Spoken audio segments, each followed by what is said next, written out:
startup cities. Today, we are going to host this session with Morfeu, a media EdTech startup that recently joined ITHOM's portfolio. And we have pretty interesting panel to ask questions, to provide feedback to Morfeu. And Sali, the founder and CEO of Morfeu, is already all prepared with all his guns blazing. But yeah, before we start the panel, I would request David and Bhanu to introduce themselves. So David, if you could please start the introduction. Yeah, sure. Hi, I'm David McGeown. I'm Group Chief Technology Officer for Excel Education. We're a group of K-12 international schools headquartered in Singapore, with 20 schools across Vietnam, Malaysia, Thailand, and Singapore. Fantastic. Thanks a lot, David. And since you're working with so many different schools and different geographies, I'm sure you may have a lot of interesting ideas and insights on that tech space. So we are really looking forward to your insights and questions to Sali. Bhanu, could you please introduce yourself? Thanks, Pankaj. Thanks for having me. Looking forward to the conversation with you all. So my background is primarily in digital transformation in the SDG verticals. Did a lot of work on the education and livelihood verticals as well as health and agriculture verticals.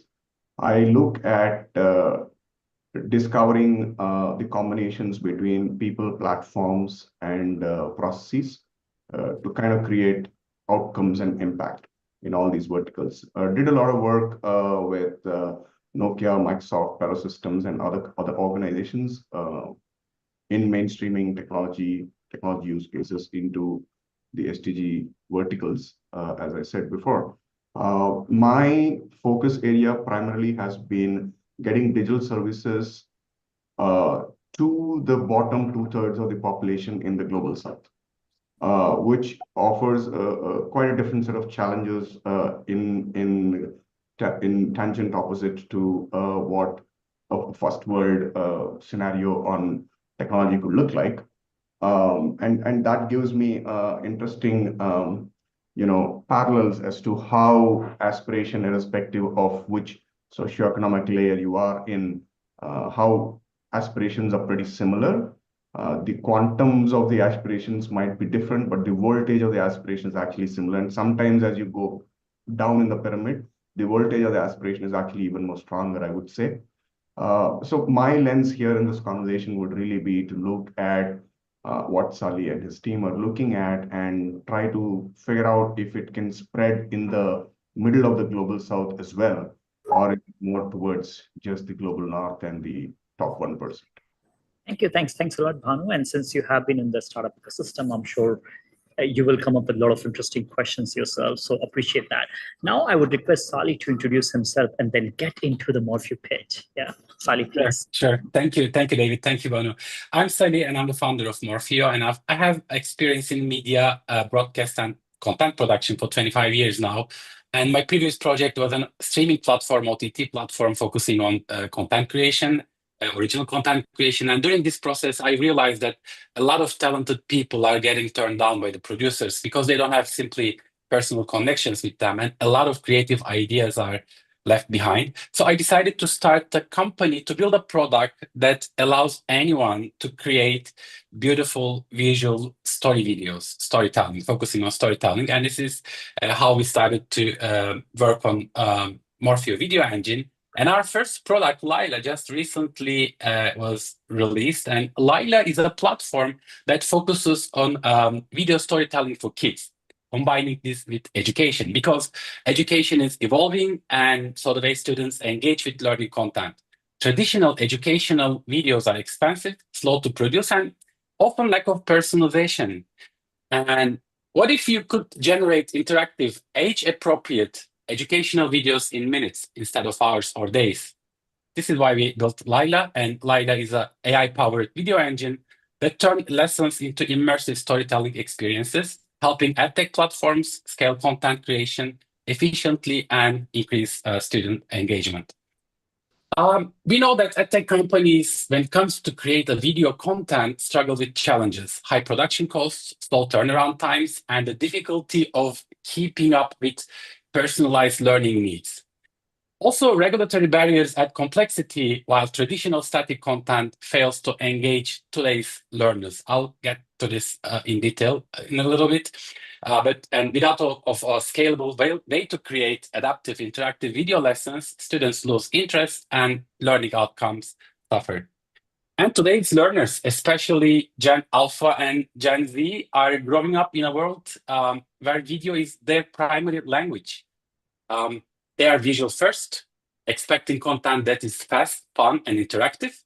And traditional text-heavy lessons just don't hold their attention anymore. They prefer short, bite-sized videos that feel personalized to them.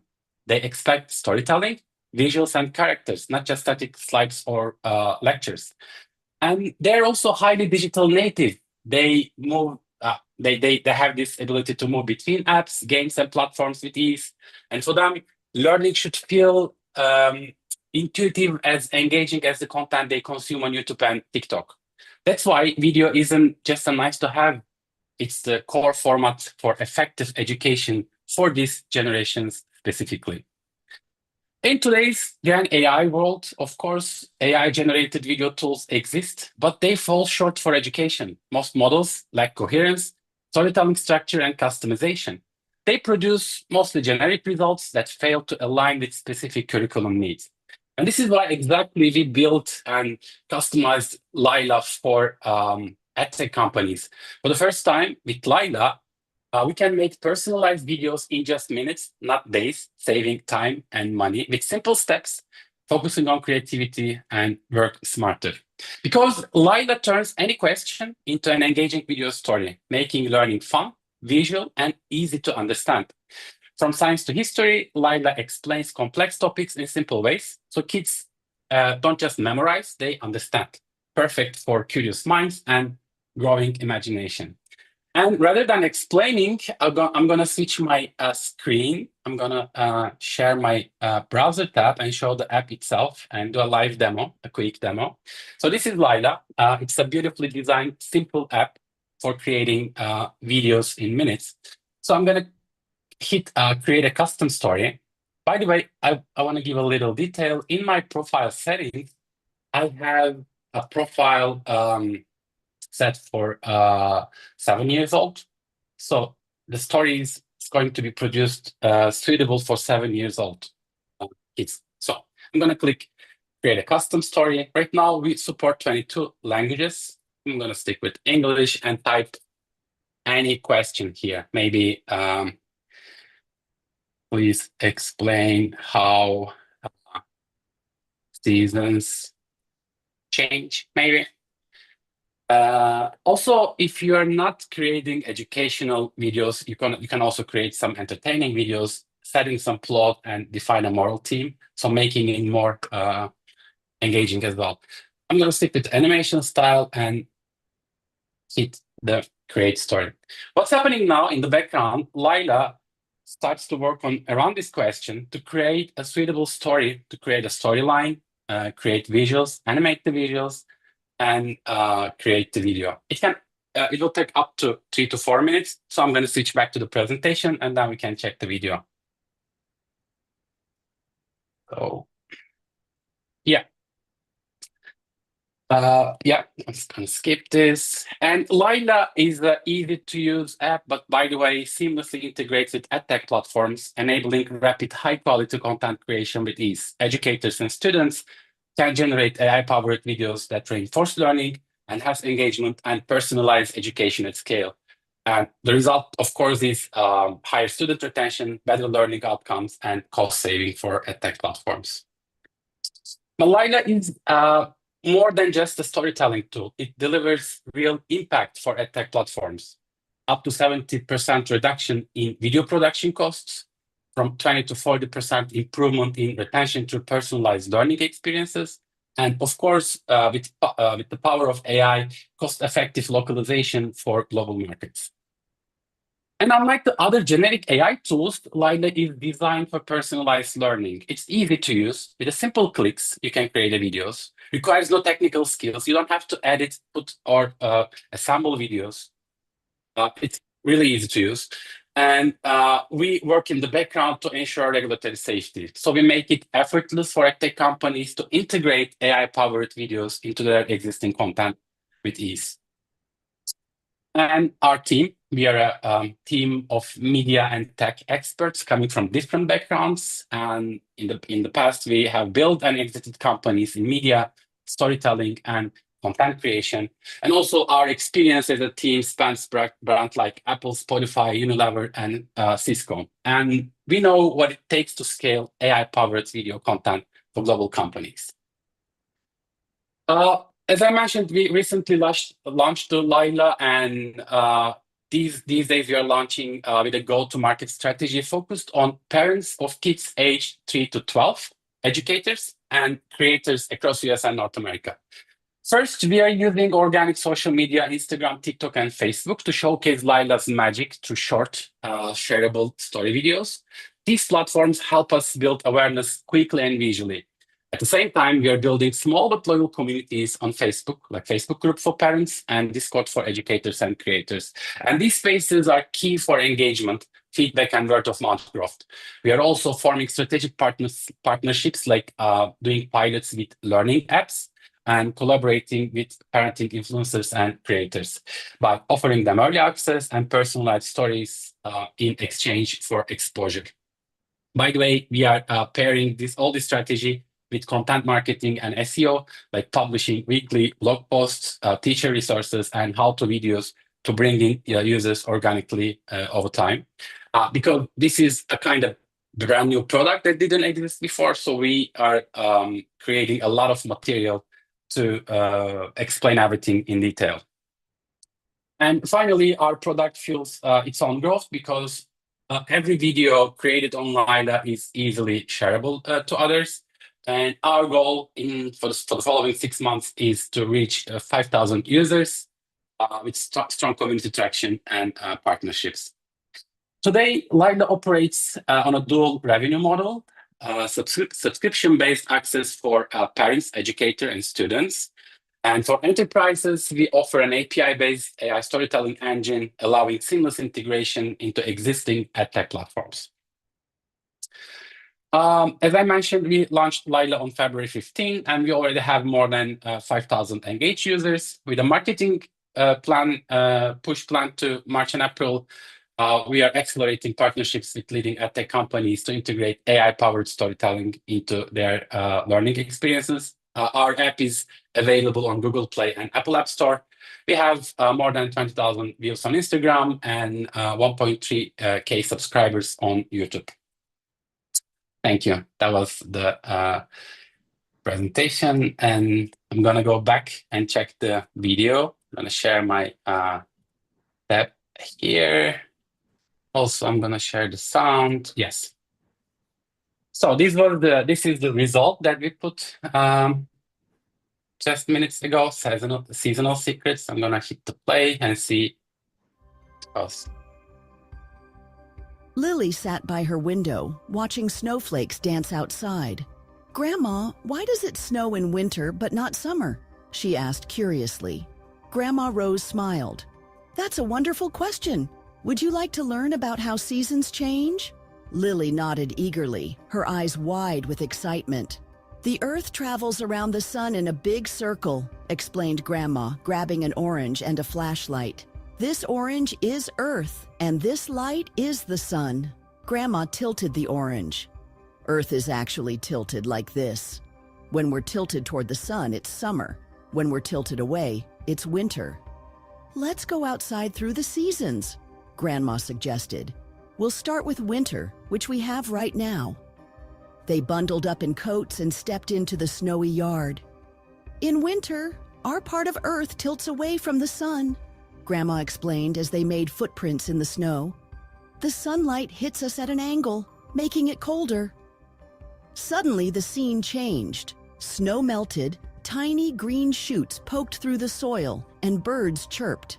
"Spring!" gasped Lily, amazed by the transformation. "In spring, Earth's tilt is changing. We get more direct sunlight and longer days." Grandma said as they watched flowers bloom.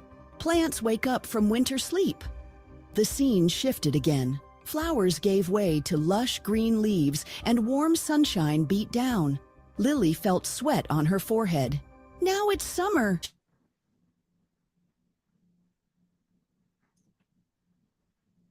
Pointing upward, the sunlight hits us more directly, making it hotter with longer days.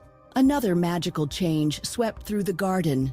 Leaves turned red and gold, falling gently around them. Autumn, Lily cried, catching a red maple leaf. In autumn, Earth's tilt changes again. The sun's path gets lower in the sky, days grow shorter, and temperatures cool, Grandma said as they collected colorful leaves. One final transformation brought them back to winter. We've seen all 4 seasons in one day. Lily laughed as snowflakes began falling on her outstretched hands. Back inside with hot chocolate, Lily drew a picture showing Earth's journey around the sun. She carefully drew Earth tilted, just as Grandma had shown her. Now I understand why seasons change, Lily said proudly. Earth's tilt and its journey around the sun create our beautiful seasons, each with its own special magic. Fantastic. Thanks a lot, Yeah. Sally. And I think Thank you. this has been very interesting video. Okay, I see Bhanu is clapping, but please remember this is the roast session, not the appreciation session. Okay, so we can start taking questions and feedback and guidance from the panelists. Please, Bhanu, go ahead. Yeah, I would like just to come in.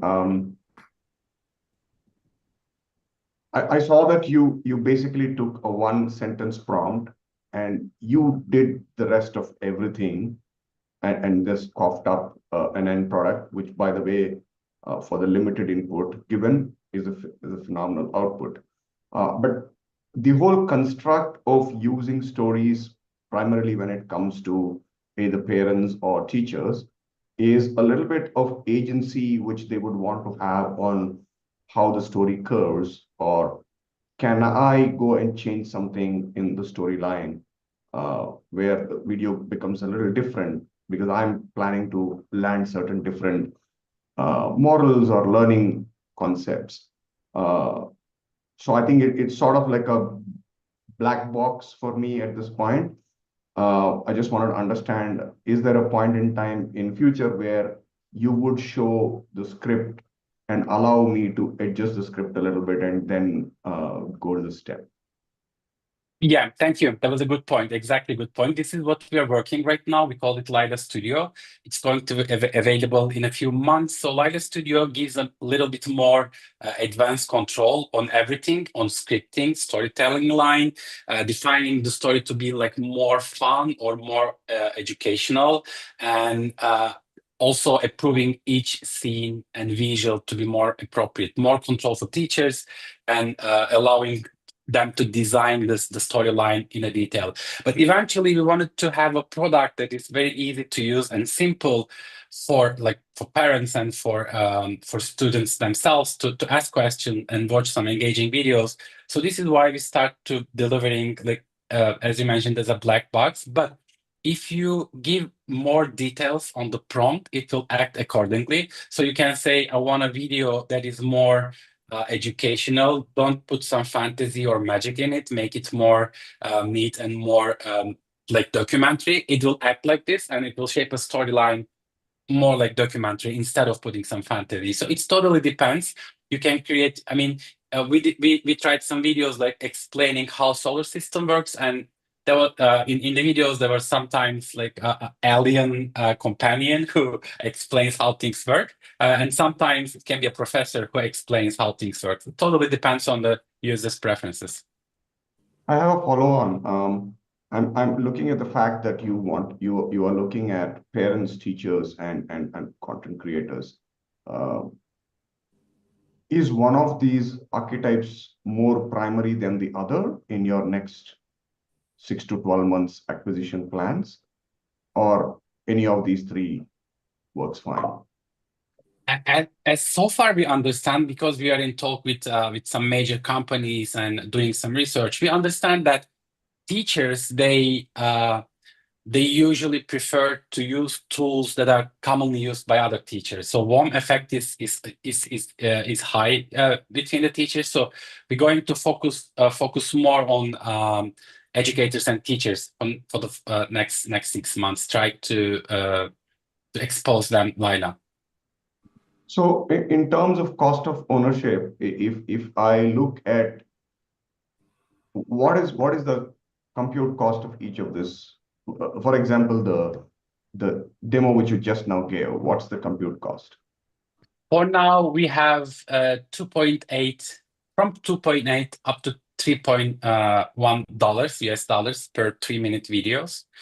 This is the current cost. Let's say like approximately $3 for 3 minutes video. This is the computing cost for us right now, but it's going down. When we started last year to work on the first prototypes, it was $12 per video. In 8 months, we have $3 per video, and we expect to going down in the following months. So the slide you showed where you had the pricing, that's I imagine that is a screenshot of the B2C pricing and not the enterprise pricing, right? That's right. That's right. This is our current B2C pricing. If that is true, the $15 price has a compute limit for me, right? I can't constantly use. Are there thresholds you've set up there, and what's the threshold? Is it like for $15 a month? What do I get? Yeah, I'm gonna quickly share the screen and explain in detail. It's right here. Yeah, right now we offer 3 packages, which is Lila Lite, allows you to create 5 videos per month. It's a recurring subscription, but also you're able to watch all creations that you created unlimited. We have Lila Explorer, which allows you to create 10 videos per month, and we have Lila Pro, which allows you to create 20 videos per month. But later this month, we're going to introduce some top-up credits. So basically, you're allowed to purchase some credits if you need to create more videos. Okay, and if teachers are your primary target audience, are you expecting the teachers in the US to pay this out of their pockets, or is it a departmental expense? How are you planning to get that? Yeah, that's a really great question. Like we are heading towards the roasting session right now. Yeah, this is kind of complicated for us. Our initial aim is to attract teachers to pay this fee from their pocket, because working with districts and school is kind of complicated right now, and because of the COVID, during the COVID, they use a lot of tools, like they're over tool right now, and teachers prefer to use tools that they like mostly. So this is why we're going to try to win teachers and then maybe move to districts. But yes, right now we expect teachers to pay for this, or maybe some kind of different organizations they have. But this is something that we are currently working on it. It's not a clear path for us as well. Yeah, my next thing is not a question, but a point, and then I'll yield for others and then come back later. I think if I'm right, what you're trying to do is you're trying to make some advocate users out of teachers' own pocket expenses, so that you don't get into the institutional payment time cycles. And then you would use those as advocates to kind of then impress upon larger district level or school level or even state level purchases. Is that right? Right. Correct. Yes. Thank you. And also parents and students themselves. So that's a trickle effect. That's a trickle effect which will happen. Okay. Thanks, Sali. Over to David and others. I'll come back later. Thanks, Bhanu. Hi, Sali. Thanks for the presentation. Very interesting, and the demo as well. I'm interested to understand further how you differentiate. I did a quick search this morning before we had this call, and there's at least 20 AI video creation tools that I can go out and use quickly and easily that are on the market right now. And I think the premise that you want to do something that's more focused on education, has some controls around education, is a good one, but I don't see the detail in how that's being achieved. And what is it that really sets you guys apart? just a bit of background to that question as well before you answer it is I go to many EdTech conferences, and what I notice is that there are lots and lots and lots of products that pretty much do the same thing. And at the same time, you've got these two giants in Microsoft and Google in education who are effectively on a roadmap to do all the same things that these small startup competitors are doing. So how do you perceive your differentiation? And then how do you maintain that differentiation into the future when you're faced with a couple of giants and potentially a plethora of other small competitors? Yeah, thank you, David. Great question, and main focus also a debate inside our team. So we start with creating a tool for video storytelling. So this is our main aim, to be to empower anyone to be a video creator, and then we integrate education in our tool Lila, which is designed for kids. So our main differentiation for today is to be easy to use and also affordable. So when you compare with our nearest competitor, cost per video is like 10 times higher than us. So we offer around like $3 per video, but our nearest competitor is offering like $35 per video, which is like around 1 minute. So we offer 3 minutes, up to 3 minutes. They offer 1 minute with 10 times of the price. So this is maybe the main differentiator, but in the other hand, how we design the product is very different from the competitors. So we are working with visual storytellers like writers, directors, and all type of visual storytellers. And what we are doing, instead of creating some models that are replicating, that understand the prompt and create some generic content, we are working like visual creators, like first focusing on video and then converting this video to a script, and then prototyping this script by creating a storyboard, and then making the scenes and acting like a movie director. So this way of work is the other main differentiator from the competitors. So we are always focusing on creating highly engaging, likable, and watchable videos instead of creating some generic content. And also we work very, very carefully to comply with the compliance and safety. Safety is our first priority, actually. We implement a lot of different safety agents in the background that will ensure that content is safe, appropriate, and verified fact-checked for kids. So these major things maybe I can put together as a main differentiator from our competitors. And as a company, in Morfeu, our aim is to create video storytelling tools for individuals instead of professionals. Our tools don't require any technical skills. You don't have to know like how to put videos together, stitch them together. You can just write your prompt, give some details, and you have the final product. Okay, interesting. Thank you. I think just on that final point, actually, and I think you mentioned it in the deck around personalized learning. What do you mean by that? Because if I'm talking from an education organization's perspective, when we think about personalized learning, we're thinking about personalizing learning per student. So we're not talking about a teacher. If you want to personalize video content, a teacher's kind of panacea would be to be able to create 20 different videos for 20 different students that essentially target each of those students' different educational needs. So what do you guys mean by personalized learning? Because I think what I've described would be very, very difficult.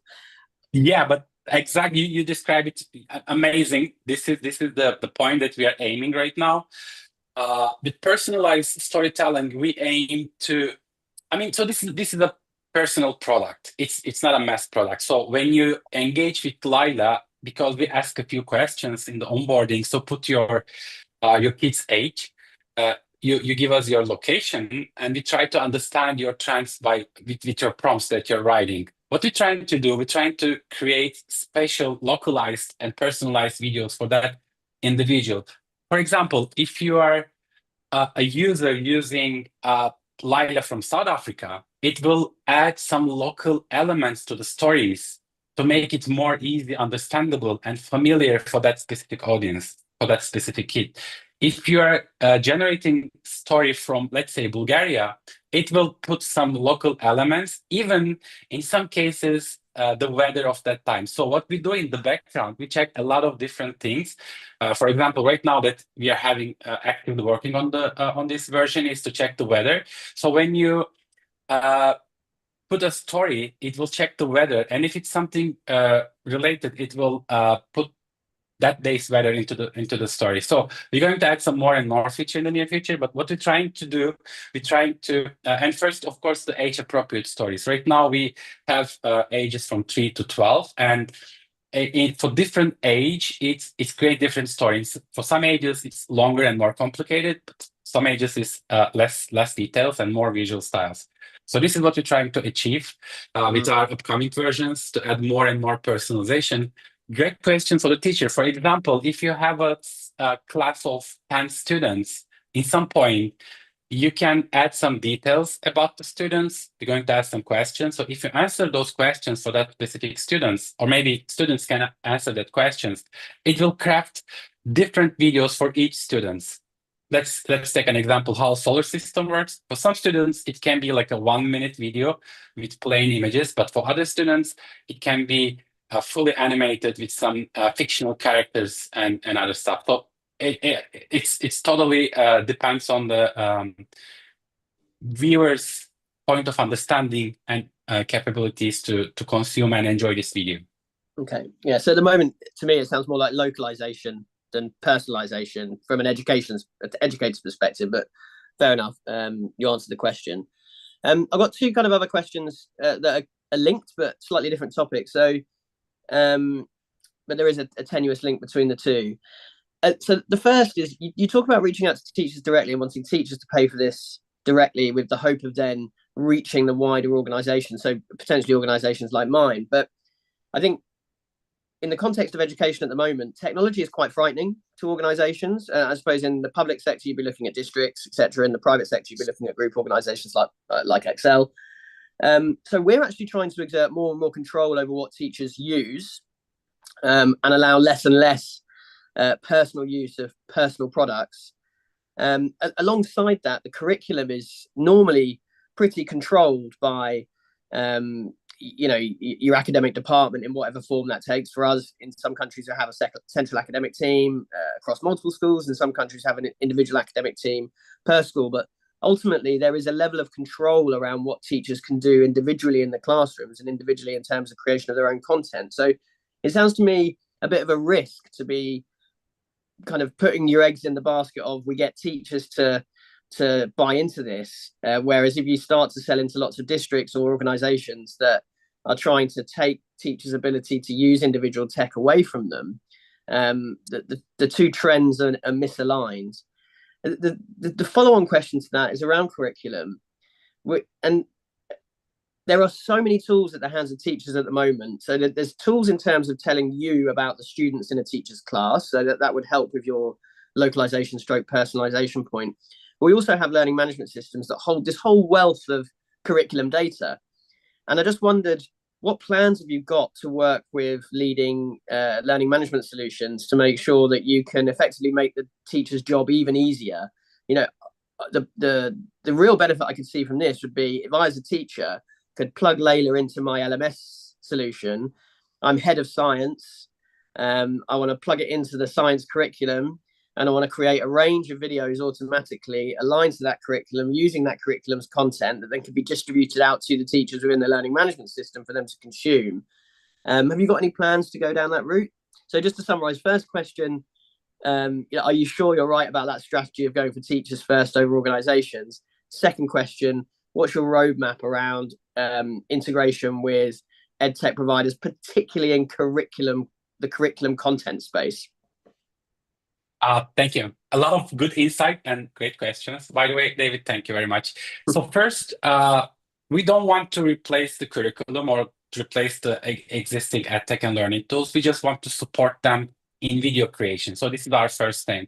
And this is why, but also regarding to Gen Alpha and Gen Z, the generation that is born naturally inside the YouTube and TikTok. So they have different habits to engage with the information. And we want to bring this engagement to the classes as well. So this is why we first targeting parents, educators, and kids themselves by providing them likable and lovable tool that they can use, also engage with the tool, create some useful information, some useful videos, and love the tool. If they love the tool, if they like the tool, and if they use the tool, we know that we can go back and talk with institutions to be there as a supporting element, by the way. So this is a very important key differentiation for us. We want to basically be the tool for, instead of teachers going on YouTube and searching some supporting videos and using them, we want them to use Lila to create specific videos for that specific needs. So this is our main purpose and main goal. So this is why we started to engage with the teachers and students. Regarding to the LMS systems, yes, that's something in our roadmap for the following for the upcoming product. So this is our first version, very first product. And the end of this year, as I mentioned, in a few months actually, we're going to release the Lila Studio, which is more open, talking with APIs and more open to be integrated with other systems as well. Okay, got you. Thank you. Just a final point before I hand back to Bhanu. I think my immediate reaction when I read the visual first learners and this gravitation to video over text, it's true, right? You know, kids have got TikTok, YouTube, Facebook, whatever it is. My kids are stuck looking at videos all day. But as a parent, I hate it, right? And one of the reasons I want them to go to school is because I want them to interact with their peers. I want them to interact with grown-ups who are helping them to learn. I want them to learn socially as well. And I just wonder, you know, are we sure that visual first and video first learning is a necessity, or it's a trend based on what people have in front of them?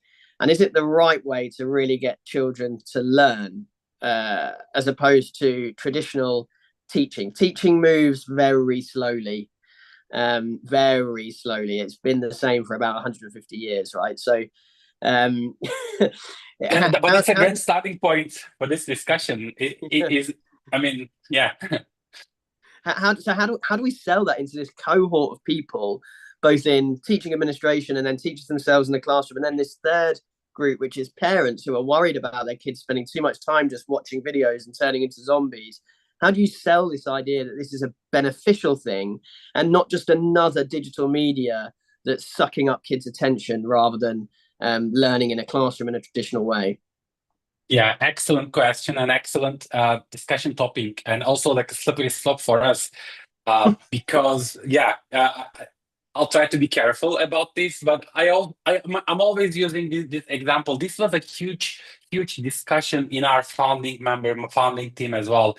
We have Zaf, which is unfortunately not present today. He has a PhD on AI and cognitive science, so he has done a lot of research and stuff. It was a huge discussion internally for us, and I always use this example. When first they invented electricity and they bring it to the London city hall, they wanted to like use electricity for lighting inside the London, but the council basically reject that because they had gas. So they were like, we have gas and it works well, so we don't have to need to replace this with electricity. But eventually it was replaced by electricity. So learning habits and consuming entertainment and information is changing rapidly. You know, for the past, I've been in the internet, digital media since '90s. So I saw the coming of streaming. I saw how content changed, content production changed, consumption changed, and everything. So today we don't rent DVDs, we don't use a floppy disk, etc. So eventually, how we consume information and entertainment is changing rapidly.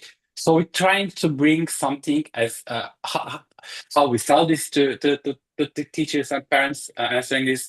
We are bringing something with a good intention. Instead of watching some meaningless video on YouTube, they can watch some video created specifically for them in their in their visual styles and characters that will teach something, also entertain them as well together. So this is a brand new product that we are still trying to to put the right words together, to put the right explainer together to tell people how it's going to change their lives. But yeah, you're right. This is a very sensitive topic, and honestly, I'm always trying to be careful on this topic. I don't know if this answered the questions, but yeah, no, it has. Look, ultimately, I'm a tech evangelist, right? I'm a chief technology officer. So if I was saying that we shouldn't be chasing progress, then I'm in the wrong job. But what I'm kind of conveying is all of the challenges I receive every single day from our 4,500 teachers and our 20,000 parents. So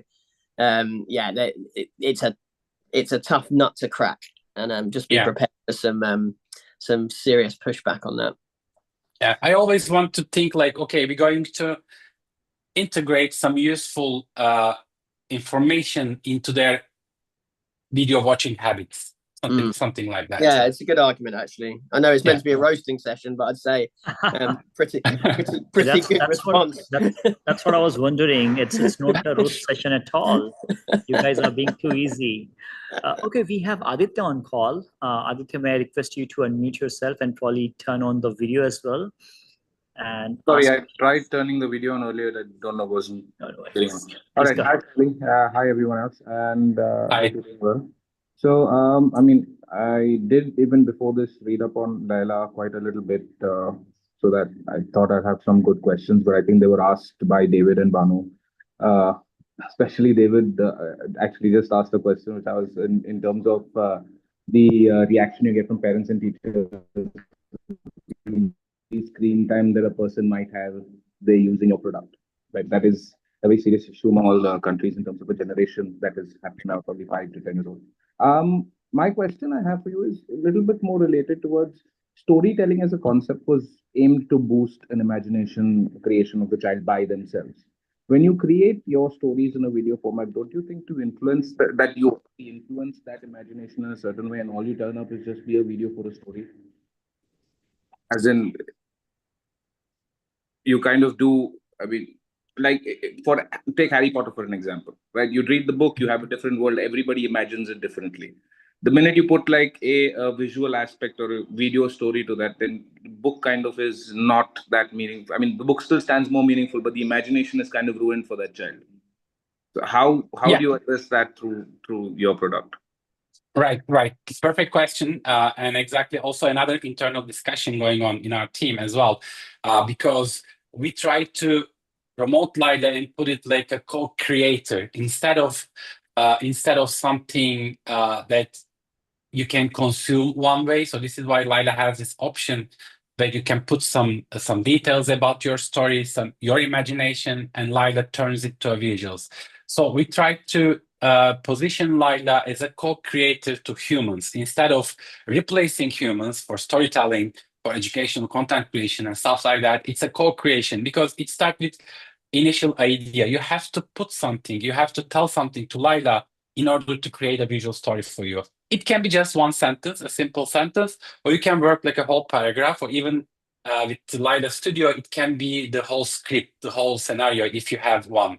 So as a tool for creating visual storytelling, Laila has different steps to empower human creativity as well. So it starts with a few simple input prompts. Can be a simple prompt or can be a detail as much as you like. So we try to position Laila as a co-creator to humans instead of creating something in general. I'd like to just kind of step in. If you're going after teachers, David has already quite eloquently listed out the walls and the barriers and the ditches and trenches you'll have to pass through to get that happening. I have a slightly different question. Like if you deploy this in the American schools in the primary grades, let's just take that as an example. And teachers as your primary audience, the set of all kind of stories which I would like to create topically based on the curriculum or whatever needs to be covered, that's pretty limited. It's not an infinite, set of topics. it also kind of comes across as you're asking teachers to repeatedly pay for the same topic, for the same kind of video, just because I'm generating it again, while maybe 10 other teachers have already generated it, or maybe close to approximately 90% of what I want, and I can actually live with that video and don't need to pay $2 or even $1 for the video I'm looking at. It's sort of like it sounds that there's a lot of wastage of compute and wastage of money. That's another dimension where you may want to look at, because if you're taking this approach of a collective of teachers and they're all dealing with pretty much the same kind of macro problem scenario, there's a lot of internal synergy, and I don't see that game plan yet in what you presented so far. I have one more question, but I'll just kind of allow you to respond to this, and then I'll go to the other one. Yeah, thank you. Thank you for bringing this up, because there was also Pankaj's question when we first met. So we right now we are in the middle of making a decision. Should we open all the created videos as a catalog to all users, or should we keep them privately? This is also like going on discussion with GDPR and everything, but yes, a lot of different users are creating similar videos with similar topics. So if we open this, all the library, all the generated videos for all users, it can be something, a huge library, something like Netflix, but for kids with educational purposes, and they can search similar topics and watch other videos as well. This is right now we are in the middle of. My question is not really from the point of the students at this point. My question is from the perspective of the teacher. If I know that 3,000 other teachers who are of my same grade across the US are pretty much using the same tool, before I burn my $15 on videos, I would ideally like to see what others have created for the same thing. And then, if there is something good enough, I actually don't need to go through the process of creating it. I can just use it. And of course, there are very simple ways of getting over the GDPR and other things by asking teachers permission. Can I share your videos, right? I think that there is something there to look at, because it sort of comes across in the limited universe of teachers as your first set of users. You're basically designing something where people need to keep paying for the same thing, which is a little odd, and kind of at some point in time can become a painful thing for you to explain to the market, right? The other question, other point I would like to make is, I'm also looking at the clock, is why are you not following where the money is on the table, and why are you trying to go after money where people have to figure out, where do I pull it from? What I mean by this is, there is already packs of dollars put on the table for video content creation, and different agencies across the world, not just the US, but even in Europe, even in India, Singapore, you go to Africa, there is a lot of video content which is required to be created for educational purposes. And there is money being put on the table for that.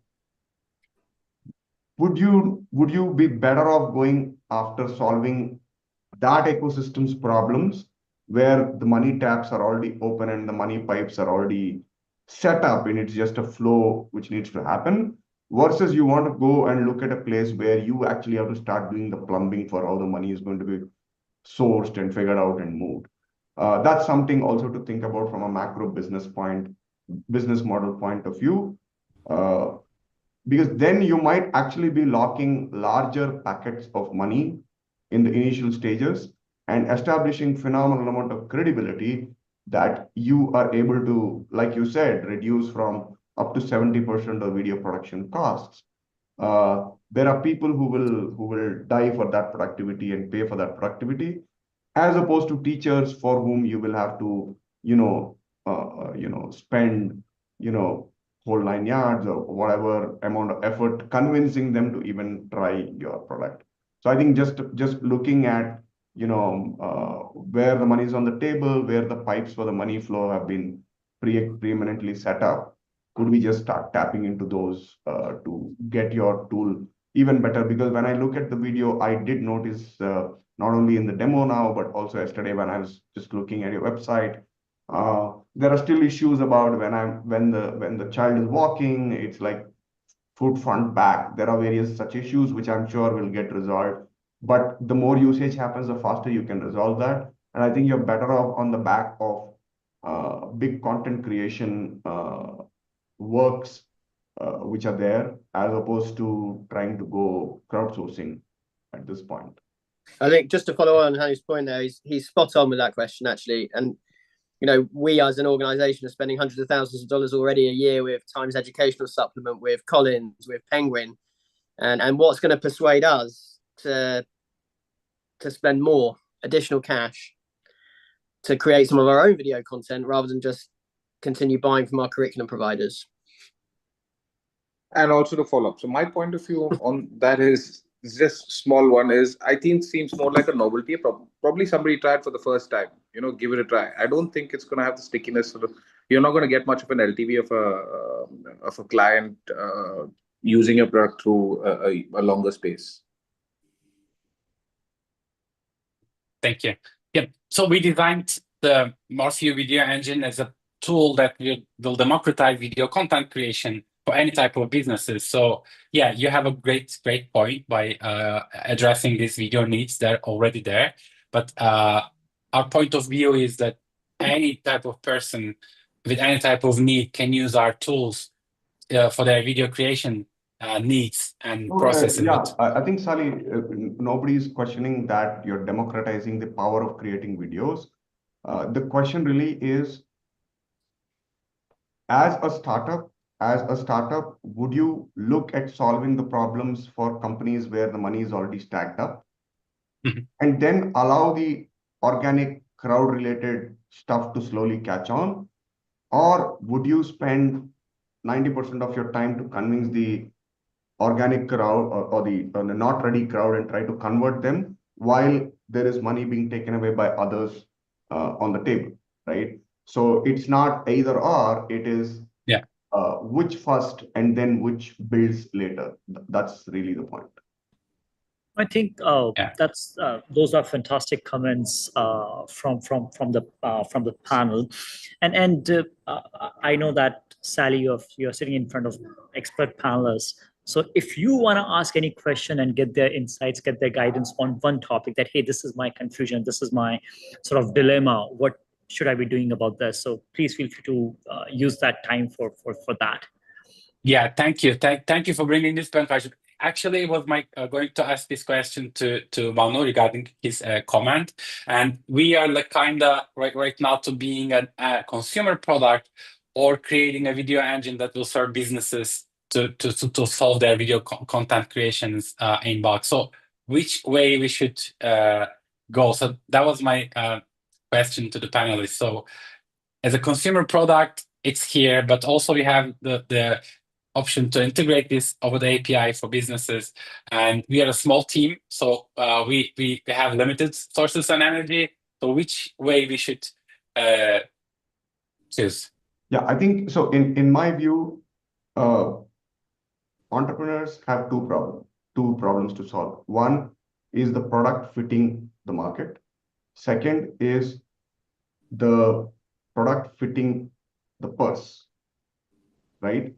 As an early startup, while you show traction of usage, you should show a traction and logic for being paid, getting paid, right? In that context, you might be well served to think about, if not decide yes, but think about how do I solve for, if I look at the global budget on video content creation at any given year, it's upwards of a few $100 million easily, the worst case scenario, even if you just take primary grades, right? I'm not even talking about the entire K-12 segment, right? That is a standing money. Would you want to go and solve that particular problem and actually show a revenue logic for your venture, which is solid, stable, repeatable, right? And on the back of it, if you look at all of those content, one of the biggest problem that content has is localization. And if you can bring AI to localize fast into multiple languages at incremental delta costs on each video, then you're opening a repeat revenue pipeline, which puts a solid financial logic to why you guys should exist as a business, right? While on the other side, a part of your energy could be to create that organic, pull and flow, wherein you're not needing to decide between one or the other. You need to get the product right and the money process right as well. So from that particular point of view, my view would be to, if you can only solve one thing, go solve where the money is on the table. And then Thank you. in the next step, expand a little bit. Yeah. I'd very quickly follow up Bhanu's point there, as well as that where the money's on the table in these organizations that you could work with versus teachers who historically and across the world are not very well paid. You're going to struggle to get $60 a month out of a teacher for something they need to use for work, as opposed to going and speaking to Tez or Collins. And Hani makes a fantastic point. The money's already being spent, and they can spend less and get the same output. Yeah. I will actually bring Thank one you. or two video content challenges to you where we are sort of spending money or burning money trying to do it and see what happens, right? The other small little thing which you could look at, if you really want to go B2C, is try to think about the homeschooling parent community, right? That's one case, but then that is different markets have different sizes, so you'll have to ascertain what the market size of that would really be. Yeah. Thank you very much. Really appreciate it. Yeah, no, thanks to all the panelists for really interesting feedback and guidance. It's highly appreciated. And I'm sure that it will be even better if we can have this, if we can take this conversation offline and have one conversation to probably do a bit more deep dive. But yeah, thanks a lot for your feedback, for your guidance today. Sali, I think you have been a perfect, fantastic host. You did not sweat, you did not cry with the roast session. So you did a fantastic job. And I think as a founder, we need to take the feedback very constructively, very positively, learn from it, and then improve and move forward. So thank you guys. Yeah. Thank you. Appreciate it. Great to meet you.